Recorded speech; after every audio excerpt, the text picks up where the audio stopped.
जय हिंद। देखिए आज की टॉपिक में हम डिस्कस करने वाले हैं। Today we will discuss about in this video lecture this what is electricity, what is electron, what is proton, what is charge and what is ammeter, what is volt, what is voltage and so many more. So please keep watching. So now what is electricity, electricity क्या है कि नहीं जानते हैं। तो पहले तो भाई थोड़ा मजाक वाली बात में समझते हैं ना, एकदम सिंपल तरीके से कि इलेक्ट्रिसिटी है क्या। तो भाई एक ऐसा सिटी जहां पर सिर्फ शॉक लगता है उसको बोलते हैं इलेक्ट्रिसिटी। इट मींस जहां पर बहुत सारे इलेक्ट्रॉन्स हैं, किधर जा रहे हैं पता नहीं, लेकिन बहुत सारे इलेक्ट्रॉन्स हैं इन फॉर्म ऑफ चार्ज, तो दैट इज कॉल्ड इलेक्ट्रिसिटी। तो इसको समझते थे हम एकदम आसान तरीके से कि भाई इलेक्ट्रिसिटी क्या है। तो देखो समझाए, लिखा हुआ है presence of flow of the charge, जहां पर चार्ज हैं बहुत सारे हैं और वो फ्लो कर रहे हैं, लेकिन किधर ये तो पता नहीं है, दैट इज कॉल्ड इलेक्ट्रिसिटी। लेकिन अगर आपको कैसे भी पता चल जाए कि किस तरफ फ्लो कर रहा है तो that is called electric current. तो इसीलिए कहा जाता है आपको क्या कि इलेक्ट्रिक करंट क्या होता है, द फ्लो ऑफ इलेक्ट्रॉन। जब electron in form of charge के फॉर्म में जब फ्लो करता है किसी एक स्पेसिफिक डायरेक्शन में, तो that is called electric current. Yes या नो। अगर हम किसी चीज को टच करते हैं जिसमें इलेक्ट्रॉन्स फ्लो कर रहे हो, हम उसको टच करते हैं और हमें जब लग जाता है, हमारे शरीर के अंदर बहुत सारे इलेक्ट्रॉन या फिर चार्ज एंटर कर जाते हैं, तो हम बोलते हैं ना उस आदमी को करंट लग गया, तो this is called electric current. Yes या नो। तो हमें तो ये पता चल गया भाई कि इलेक्ट्रॉन का मूवमेंट होना, इलेक्ट्रॉन का फ्लो होना, that is called electric current. Clear हो गया। अब हम समझते हैं जरा कि भाई क्या चीज और क्या क्या होता है इसके अंदर। भाई ये चार्ज है क्या, ये भी तो जानना जरूरी है कि भाई चार्ज है क्या। तो चार्ज एग्जैक्टली होता है एक एटॉमिक प्रॉपर्टी। अब एटम क्या होता है तो हमने ऑलरेडी एटॉमिक स्ट्रक्चर में 9th क्लास में 10th क्लास में डिस्कस कर लिया है, तो यहाँ पर हम वो चीज के बारे में डिस्कस नहीं करेंगे। बस एक चीज का ध्यान रखना है कि भाई इलेक्ट्रिक जो चार्ज होता है वो क्या होता है, एक एटॉमिक प्रॉपर्टी होता है। और चार्ज किसने फॉर्म में, तो या तो पॉजिटिव हो नहीं तो नेगेटिव होगा। तो नेगेटिव एंड पॉजिटिव कहाँ पर हो पाया जाता है, तो एटम जो बनता है, एटम किन चीजों से बनता है, तो एटम बनता है इलेक्ट्रॉन से, प्रोटॉन से, न्यूट्रॉन पे। इलेक्ट्रॉन पे नेगेटिव चार्ज, प्रोटॉन पे पॉजिटिव चार्ज एंड न्यूट्रॉन पे न्यूट्रल चार्ज, मतलब जीरो, मतलब कोई चार्ज नहीं होता है। यस या नो। क्लियर। चलिए हम आगे की ओर समझ लेते हैं। कई बार पेपर में पूछा जाता है आपसे, क्या पूछा जाता है कि भाई एक इलेक्ट्रॉन पे कितना चार्ज होता है, एक इलेक्ट्रॉन पे कितना चार्ज। तो एक इलेक्ट्रॉन पे -1.6 इंटू 10 की पावर -90 कूलम चार्ज को कूलम में लिखा जाता है। मतलब जैसे किसी चीज को किलो में है ना तो केजी, तो उसी तरह चार्ज को हम किस चीज में लिखते हैं, कूलम में लिखते हैं। समझ में आ गया। उसी तरह से 1 प्रोटॉन पे कितना चार्ज होता है, उसी तरीके से 1 प्रोटॉन पे कितना चार्ज होता है, तो 1 प्रोटॉन पे चार्ज पाया जाता है, प्लस में पाया जाता है क्योंकि प्रोटॉन पे पॉजिटिव चार्ज होता है, इसलिए 1.6 इंटू 10 की पावर -90 कूलम। क्लियर हो गया। कूलम को मैं चाहूं तो यहाँ पर क्यू से, कैपिटल क्यू से रिप्रेजेंट कर सकता हूं। किसी को कोई प्रॉब्लम नहीं आता। चलिए हम आगे की ओर समझ लेते हैं।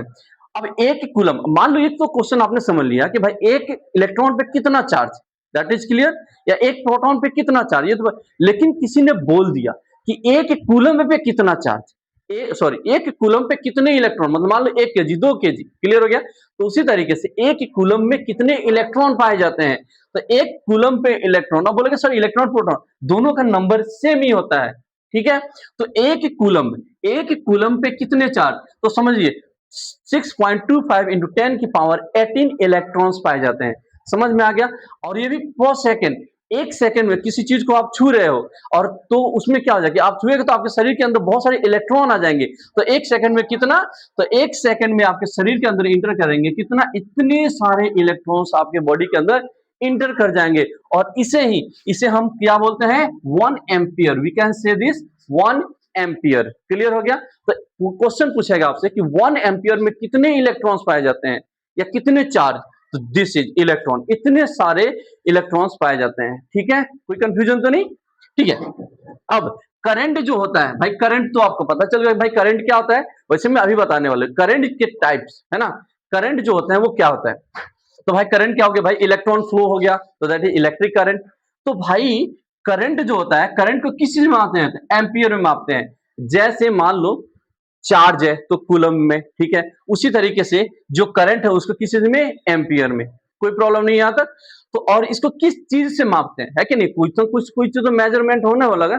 किसी चीज से मापने वाले के लिए चीज में जो ऐसा यूनिट देंगे वो तो हम एम्पियर में दे देंगे, लेकिन किस चीज से मापेंगे, तो करंट को मापते हैं हम एमीटर से। ठीक है, पर एक चीज और है जिसको जानना बहुत इंपॉर्टेंट है आपके लिए, भाई इलेक्ट्रिसिटी आपने तो पढ़ लिया ना भाई, इलेक्ट्रिसिटी कि भाई चार्ज है तो इलेक्ट्रिसिटी है, फ्लो हो रहा है इलेक्ट्रॉन्स का या फिर चार्ज का, तो हम बोलेंगे इलेक्ट्रिसिटी।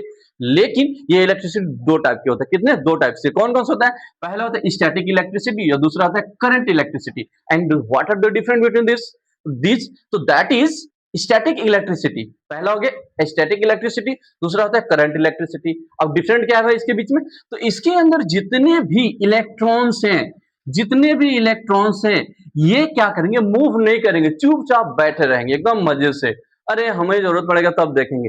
लेकिन इसमें स्टैटिक, तो ये चार्ज रुका हुआ रहेगा, डज नॉट मूव, ये मूव नहीं करता है, लेकिन इट्स मूव्स, ये क्या करता है, ये मूव करता है ना, इट मूव्स। कैसे भाई, एक स्पेसिफिक डायरेक्शन में, अभी भी तो पढ़ा था ना कि इलेक्ट्रिक करंट या फिर इलेक्ट्रिसिटी करंट, है ना, हमने पढ़ा था ना कि इलेक्ट्रिक करंट क्या होता है, तो भाई इसके अंदर जो इलेक्ट्रॉन होते हैं मूव करते हैं। क्लियर हो रहा है, ठीक है। अब यहां से थोड़ा सा हम आगे की ओर बढ़ते हैं। अब भाई मूव तो हो रहा है, लेकिन उसको मूव कराता कौन है, भाई बहुत सारे इलेक्ट्रॉन, जैसे मान लो पाइप है, पाइप मान लो बहुत सारा पानी है ना, किसी टब में, किसी टंकी में पानी है, तो वो सारे के सारे इकट्ठा है, तो वहां पर क्या, वो इलेक्ट्रिसिटी हो गए।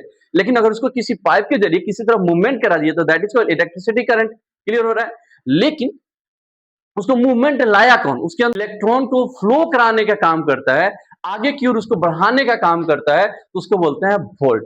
क्लियर हो, तो भाई देखो वोल्ट का काम होता है इलेक्ट्रॉन्स आई मीन करंट को आगे की ओर पुश करना, कि भाई चलो चलो आगे चलो आगे चलो और आगे चलो। आगे रहेगा रुका हुआ खड़ा है रेसिस्टेंस, बोलेगा इधर कहाँ, रुक यहीं पे काम करना है अभी, रुको, तो इधर से धक्का देगा वोल्ट, उधर जाएगा रेसिस्टेंस, दोनों में हो जाएगा लड़ाई, तो ना तो वोल्ट पीछे की ओर आने देगा, ना रेसिस्टेंस आगे की ओर जाने देगा। तो इस डिफरेंट में, इस बीच में, इस लड़ाई में बेचारा टूट जाता है या फिर प्रॉब्लम हो जाता है, पिस जाता है कौन, इलेक्ट्रॉन। और जब इलेक्ट्रॉन को ज्यादा दिक्कत होता है तो एकदम वो बेचारा कुछ ना कुछ कांड करना शुरू कर देता है, गुस्से से लाल हो जाएगा, है ना। तो इस तरीके से उसको हम ह्यूमन बॉडी क्या करते हैं, अपना दिमाग लगाते हैं और उसका फायदा उठा लेते हैं।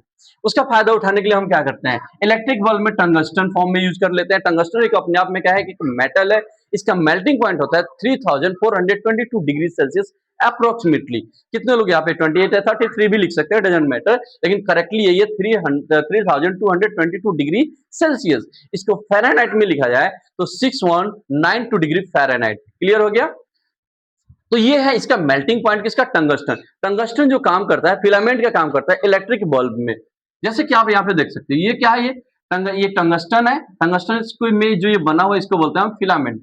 फिलामेंट काम क्या करता है, फिलामेंट है, ये टंगस्टन का बना हुआ होता है, इसका मेल्टिंग पॉइंट तो यहाँ पे मैंने बता दिया, लेकिन ये इसी को क्यों यूज करते हैं, कि उसका हाई मेल्टिंग पॉइंट रहता है, काफी ज्यादा टेम्परेचर को ये रोक सकता है ना, कितने, जितना ज्यादा गर्म, अब ये जितना ज्यादा गर्म होगा इतना मैक्सिमम, इससे ज्यादा होगा तो ये खराब हो जाता है। लेकिन जैसे ही ऑक्सीजन के संपर्क में आता है, इसका प्रॉब्लम है, जैसे ही ऑक्सीजन के संपर्क में आता है, यहाँ पर हो जाता है ऑक्सीडेशन। ऑक्सीडेशन होने की वजह से ये तुरंत फ्यूज हो जाता है, जल जाता है, बर्न हो जाता है, तो इसलिए बोलते हैं कि बल्ब क्या हो गया, फ्यूज हो गया। क्लियर, जैसे मान लो कि क्या हो रहा है, जैसे मान लो किसी है ना इलेक्ट्रिक बल्ब है और जल रहा है, जैसे उसमें बारिश का बूंद पड़ गया, पानी पड़ गया, तो क्रैक हो जाएगा, क्योंकि वो हीट रहता है, और क्रैक होने की वजह से उसमें ऑक्सीजन चला जाता है, ऑक्सीडन होता है, ऑक्सीडेशन होता है, और ये मेल्ट हो जाता है, मतलब जल जाता है। ठीक है, लेकिन लेकिन लेकिन एक पॉइंट आप और समझो, अब जैसे ये फिलामेंट है, अब ये जला, तो ये भाई ब्राइट कैसे होता है कि नहीं है, तो इस बल्ब के अंदर, इस इलेक्ट्रिक बल्ब के अंदर पाया जाता है, जो फिल कर देते हैं, हम कहते हैं नाइट्रोजन एंड आर्गन गैस। ठीक है, ये दोनों के दोनों मिलकर के ब्राइटनेस करते हैं, जिसके फायदा हमें मिल जाता है। समझ में आ गया, अब समझते हैं कुछ चीजें। तो भाई इसका यूज किया जाता है किसमें, बल्ब, इलेक्ट्रिक बल्ब के टंगस्टन में यूज किया गया है ना, इसको फिलामेंट हम कहते हैं। उसके बाद में उसी तरह से पंखा हो गया, है ना, सॉरी, जो भी जैसे आयरन मशीन हो गया, जिसे हम कपड़ा आयरन करते हैं, या फिर हीटर हो गया, वहां पर हम इसको नाइक्रोम है ना मेटल में यूज कर देते हैं, तो वहां पर इसका यूज हो जाता है। तरीके से इसको अलग कुछ और, जैसे कॉपर में जो होता है कि लो रेसिस्टेंस होता है, फटाफट इलेक्ट्रॉन आता है जाता है, ज्यादा देर तक रुकता नहीं है, तो इसीलिए इसमें कोई दिक्कत नहीं है, तो इसके लोग वायर में इसका यूज कर देते हैं, पंखे में यूज, इस तरह से पंखा, मोटर इत्यादि में ये काफी यूजफुल हो जाता है। जय हिंद।